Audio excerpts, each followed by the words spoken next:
Hello friends, welcome back to my channel study with Pratibha. तो आज हम पढ़ने वाले हैं अमेंडिंग एक्ट ऑफ 1781। इससे पहले वाली वीडियो में हमने पढ़ा था रेगुलेटिंग एक्ट ऑफ 1773। तो उसके कुछ ही सालों बाद आया था ये 1781 का अमेंडिंग एक्ट, जिसको एक्ट ऑफ सेटलमेंट के नाम से भी जाना जाता है। जब पहला एक्ट आया तो कंपनी को लगा कि शायद हमसे कुछ गलतियां हो गई हैं या कुछ चीज़ें रह गई हैं, इसलिए हम दूसरा एक्ट बनाएंगे जिसका नाम था एक्ट ऑफ सेटलमेंट, या फिर आप कह सकते हैं अमेंडिंग एक्ट ऑफ 1781। तो अब हम इसके पहले फीचर्स देख लेते हैं। It exempted the governor general and the council. तो मैंने आपको बताया था पिछली वीडियो में कि सुप्रीम कोर्ट जो है वो 1774 में ही इस्टेब्लिश हो गया था कोलकाता में, यानी सुप्रीम कोर्ट आ चुका है इंडिया में। तो इन्होंने ये सोचा कि क्यों ना गवर्नर जनरल और जो उसकी काउंसिल है उसको सुप्रीम कोर्ट से दूर रखा जाए, और सर्वेंट्स जो होंगे जितने भी कंपनी के, उनके ऊपर जो सुप्रीम कोर्ट का जुडिक्शन होगा या सुप्रीम कोर्ट के कुछ भी ऑर्डर होंगे वो उन पे लागू नहीं होंगे, क्योंकि वो एक अलग बॉडी है, एक अलग पार्ट है सिस्टम का। और अगर हम उन पे कंट्रोल करना चाहेंगे तो हम कैसे ही अपना जो राज है वो कर पाएंगे। तो इसलिए सुप्रीम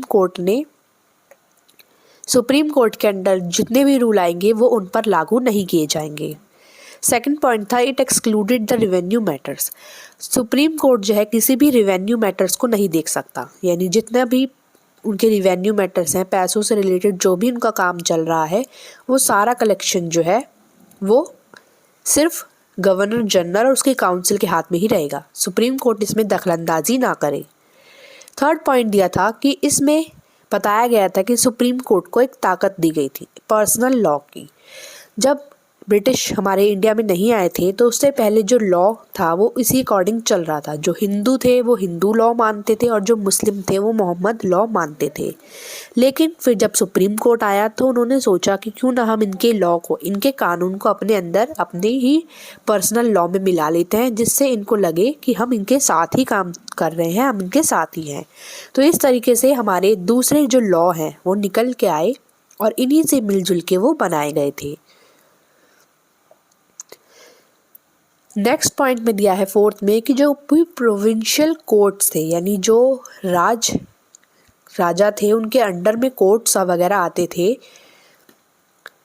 और वो भी देखे जाएंगे गवर्नर जनरल के द्वारा ही। यानी जहाँ पर राजा लोग राज कर रहे हैं, वो अपना साम्राज्य बना के बैठे हुए हैं, वहाँ पे जितने भी न्याय होगा, कोर्ट होंगे, वो भी गवर्नर जनरल काउंसिल देखने वाले हैं।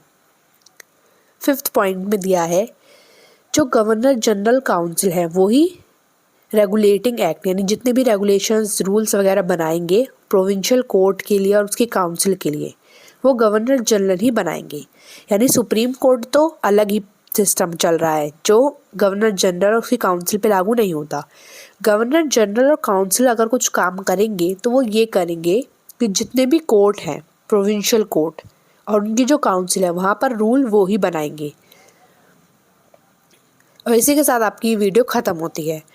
अमेंडिंग एक्ट ऑफ 1781 में यही बताया है किस तरीके से सुप्रीम कोर्ट से गवर्नर जनरल और उसकी काउंसिल को दूर रखा गया, जिससे वो अपना काम आसानी से कर सके और ज़्यादा अपना जो कंपनी है वो अपना व्यापार और ज़्यादा बढ़ा सके। और कोई भी कानून, कोई भी जो लॉ है वो गवर्नर जनरल उसकी काउंसिल पे मैटर ना करे, क्योंकि वो ही हेड है उस कंपनी के, जो उसका सारा व्यापार को बढ़ाने में उसकी मदद करने वाले हैं।